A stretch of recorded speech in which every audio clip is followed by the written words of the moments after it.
Hello दोस्तों, मैं सीमा भाटिया अनंता टेरेट। दोस्तों, आज विषय ये है कि खुद को खुश रखना हमारी अपनी जिम्मेदारी है। हमारी जिंदगी में हर दिन नए अनुभव आते हैं, कुछ सुखद, कुछ दुखद, कुछ चुनौतियों से भरे हुए, और कुछ कई बार हम अपनी खुशी खुद दूसरों या हालातों पर निर्भर कर देते हैं। लेकिन पता है, सच्चाई ये है कि हमारी खुशी सिर्फ और सिर्फ हमारी अपनी जिम्मेदारी है। ऐसा मुझे फील होता है। कभी कभी मैं बहुत उदास हो जाती हूँ, मैं भी इंसान हूँ, होती हूँ, लेकिन बाहर कभी भी ढूंढने गई तो वहाँ खुशी नहीं मिली। फिर अपने अंदर ही झांका तो खुशी वहीं मिली। खुशी बाहर कहीं नहीं मिलती, हमारे भीतर ही है। अक्सर मैं सोचती हूँ कि कोई और मुझसे बात करेगा, या मैं अकेली हूँ तो मैं किसी और, कोई तो होता मैं जैसे कह पाती अपनी बातें, अपनी सफलता या अपनी कोई भौतिक चीज के लिए भी कह पाती, लेकिन वो होता नहीं है। और फिर जब होता नहीं है तो अब हमारी खुशी आहत हो जाती है। लेकिन असली खुशी तो हमारे अंदर ही होती है, जब हम खुद को समझते हैं, स्वीकार करते हैं और अपनी चीजें हम दूसरों पर निर्भर ना रहकर खुद पूरी कर लेते हैं, तो वो खुशी डबल हो जाती है हमारी। जो हम अपनी जरूरतों को समझने लग जाते हैं, हमारी अलग अलग इच्छाएं, जरूरतें, भावनाएं, बहुत कुछ होता है, और हम जब खुद को समय देने लगते हैं ना, तो हम खुद से संतुष्ट हो जाते हैं।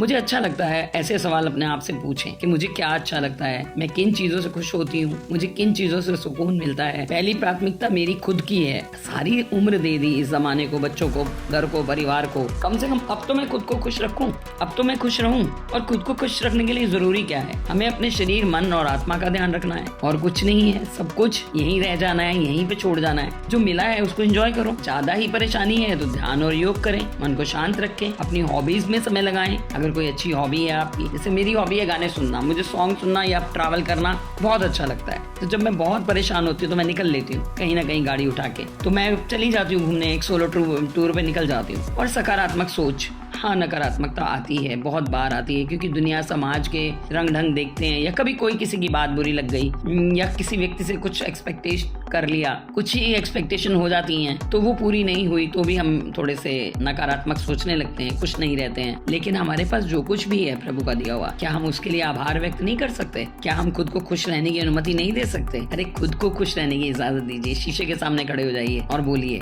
कि खुशी की मंजिल और कोई नहीं है, मैं खुद हूँ। मेरा सफर कहीं तक नहीं है, मुझ तक है। मुझे हर पल जीना है, मुझे हर पल जीना आना चाहिए। खुशी कोई बाहरी चीज नहीं है। मेरा कहने का मतलब ये है कि हम बाहर की चीजों में खुशियां ना ढूंढें, हमारे अपने विचारों, नजरियों में छुपी हुई खुशी को ढूंढें। जब हम खुद की खुशी की जिम्मेदारी लेते हैं ना, तब हम सच्चे मायनों में स्वतंत्र और संतुष्ट महसूस करते हैं। पता है, खुद को प्राथमिकता देना कितना जरूरी है। ऐसा 2-3 साल पहले मैं भी नहीं समझती थी। मैं भी अपने गुरु BSR सर से जब मिली तो मुझे भी लगा कि खुशी तो अपने अंदर है, हम कहाँ बाहर ढूंढते रहते हैं। और अपना जीवन आनंद से, खुशियों से भर लें। हमेशा अपने आप को खुश रखें। Thank you, love you all, be happy and like, share, subscribe. Bye bye.